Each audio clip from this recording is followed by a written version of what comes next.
तेरी औकात है गाना गाने की? तू जानता भी है ये किसकी शादी है? मैंने उसे पूरे R20 लाख दिए थे। ऐन वक्त पर वो क्यों नहीं आ रहा? आज मेरी बेटी की शादी है। अगर गायक नहीं आया तो मेरी इज्जत मिट्टी में मिल जाएगी। अगर तूने गाना गा दिया और सबको चुप करा दिया तो मैं तुझे 10 करोड़ दूंगा। शहर की सबसे बड़ी शादी थी। नाम ऐसा कि सुनते ही लोग सीधा खड़े हो जाएं।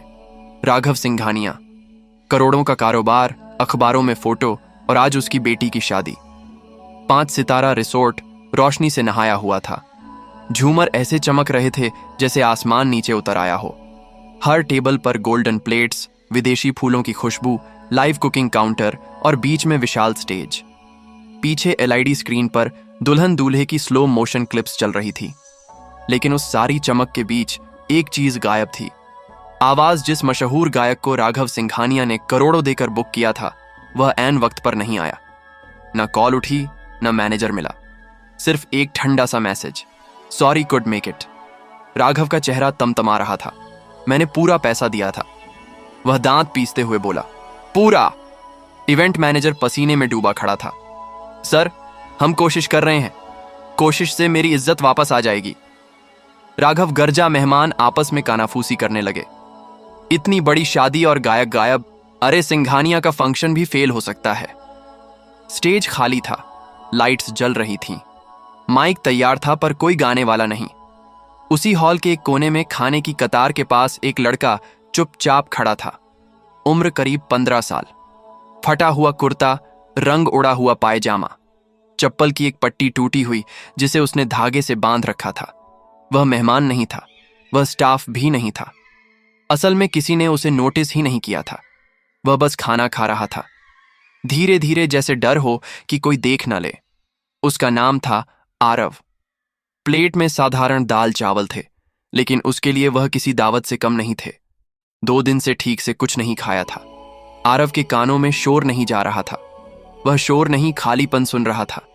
स्टेज का खालीपन, माइक की चुप्पी।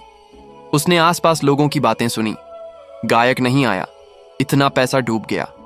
अब बेटी की शादी याद रखी जाएगी शर्म के लिए। आरव ने खाना खाते खाते सिर उठाया। उसकी नजर स्टेज पर टिक गई। उसने ऐसा स्टेज पहले भी देखा था, टीवी पर, मोबाइल दुकानों के बाहर लगे स्क्रीन पर। कभी कभी मंदिर के भजन कार्यक्रम में उसके गले में हल्की सी हरकत हुई, जैसे कोई स्वर अंदर से धक्का दे रहा हो।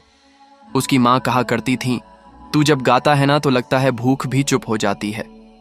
आरव ने प्लेट नीचे रख दी, हाथ कपड़े से पछे। दिल जोर जोर से धड़कने लगा। वह जानता था वह फटा कपड़ा पहने है। वह इस जगह का नहीं है।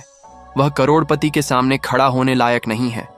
लेकिन वह यह भी जानता था वह गा सकता है। अचानक उसने खुद को चलते हुए पाया। एक कदम, फिर दूसरा। लोगों के बीच से गुजरता हुआ वह सीधे राघव सिंघानिया के सामने आकर रुक गया। राघव किसी पर चिल्ला रहा था।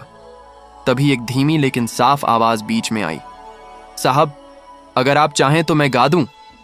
चारों तरफ सन्नाटा छा गया। राघव ने गुस्से में मुड़कर देखा। सामने एक दुबला पतला लड़का खड़ा था। फटे कपड़े, झोंकी आंखें, लेकिन आवाज में अजीब सा भरोसा। राघव हंसा, कड़वा, तेज हंसी। तू, यह शादी है, कोई सड़क का तमाशा नहीं। आरव ने सिर उठाया। पहली बार उसकी आंखें सीधे मिली और फिर वह बोला, अगर मैं गा दिया और आपको पसंद आया। उसने एक सांस ली। तो आप कहेंगे क्या? राघव की आंखों में चिंगारी जाएगी। राघव ने हाथ उठाकर उसे चुप करा दिया। उसकी नजर अब आरव से नहीं हट रही थी।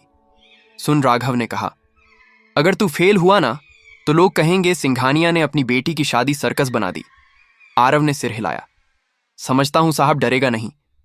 आरव ने हल्की सी सांस ली। डर तो लगता है, लेकिन गाने से कम। पहली बार राघव की भौहें थोड़ी ढीली पड़ी। एक बुजुर्ग मेहमान बोला, अरे छोड़िए, बच्चे का दिल टूट जाएगा। पीछे से किसी ने ताना मारा, झुग्गी का लड़का और 10 करोड़। वाह! आरव की उंगलियां मुट्ठी में भी गईं। उसे यह बातें नई नहीं लगीं। स्कूल छोड़ा था तो यही सुना था, रेलवे स्टेशन पर गाता था तो यही। लेकिन आज पीछे हटने का मतलब सिर्फ उसका नहीं था। आज एक शादी दांव पर थी। क्या गाएगा? डीजे ने ऊपर से पूछा। आरव ने स्टेज की तरफ देखा। माइक चमक रहा था। लाइट्स उसकी आंखों में चुभ रही थीं। वही गाना उसने कहा जो आज गायक को गाना था। हॉल में हलचल हुई। अरे वह तो बहुत मुश्किल गाना है, उसमें सुर पकड़ना आसान नहीं, राघव ने ठंडी आवाज में कहा। अगर तू वही गाएगा तभी बात बनेगी, आरव ने बिना रुके कहा। ठीक है। राघव कुछ पल चुप रहा, फिर बोला, अगर तूने गा दिया और लोग 1 मिनट भी चुप होकर सुनते रहे। वह रुका, फिर साफ कहा, तो 10 करोड़ सिर्फ बात नहीं होगी। आरव ने पहली बार सिर झुकाकर हाथ जोड़ दिए। पैसे नहीं चाहिए साहब। पूरा हॉल चौंक गया। तो क्या चाहिए? आरव ने माइक की तरफ देखते हुए कहा। बस एक मौका। राघव ने गहरी सांस ली, फिर स्टेज की तरफ इशारा किया। जा, आज देख लेते हैं आवाज कपड़ों से बड़ी होती है या नहीं। आरव ने पहला कदम स्टेज पर रखा और उसी पल किसी को नहीं पता था कि यह लड़का अब नीचे नहीं उतरेगा, वैसा का वैसा। स्टेज पर कदम रखते ही आरव को लगा जैसे जमीन हिल रही हो। असल में जमीन नहीं, उसके घुटने कांप रहे थे। लाइट्स सीधे आंखों पर पड़ रही थीं। नीचे बैठे लोग अब चेहरे नहीं, सिर्फ परछाइयां लग रहे थे। किसी के हाथ में मोबाइल था, कोई रिकॉर्ड कर रहा था, कोई बस यह देखने आया था कि अब यह गिरेगा। माइक उसके कद से थोड़ा ऊंचा था। एक टेक्नीशियन दौड़कर आया, स्टैंड नीचे किया। साउंड चेक, उसने पूछा। आरव ने हल्के से सिर हिलाया। आवाज गले में फंसी हुई थी। उसने पानी मांगा। किसी ने आधा गिलास पकड़ा दिया। नीचे राघव सिंघानिया खड़ा था, बाहें छाती पर, क्रॉस, चेहरा सख्त, लेकिन आंखें ध्यान से देख रही थीं। म्यूजिक, डीजे ने कहा। इंस्ट्रूमेंटल शुरू हुआ, वही गाना, वही इंट्रो। पहले 2 सेकंड आरव ने कुछ नहीं किया, सिर्फ आंखें बंद की। उसके सामने झुग्गी आ गई, टूटी छत, मां का थका चेहरा, रेलवे प्लेटफॉर्म जहां वह शाम को गाता था और लोग सिक्के फेंकते थे, और वह दिन जब किसी ने कहा था गाना छोड़, इससे पेट नहीं भरता। उसने सांस ली, लंबी गहरी, और फिर पहला सुर निकला। 2 दिल जब मिल जाते हैं बन जाती है एक राह। हर खुशी आज ये जोड़ी साझे, खुशियों के हर रंग में, इतना साफ, इतना सीधा कि जैसे किसी ने शोर भरे कमरे में अचानक खिड़की खोल दी हो। पूरा हॉल चुप हो गया। कोई खांसा नहीं, कोई फुसफुसाया नहीं। मोबाइल उठे रह गए, लेकिन उंगलियां रुक गईं। आरव की आवाज में कोई दिखावा नहीं था, ना कोई ताली खींचने वाला मोड़, ना कोई जबरदस्ती का ऊंचापन। बस दर्द था और सच्चाई। पहली लाइन खत्म होते होते एक महिला ने अपने पास बैठे आदमी का हाथ पकड़ लिया। किसी की आंखें अपने आप भर आईं।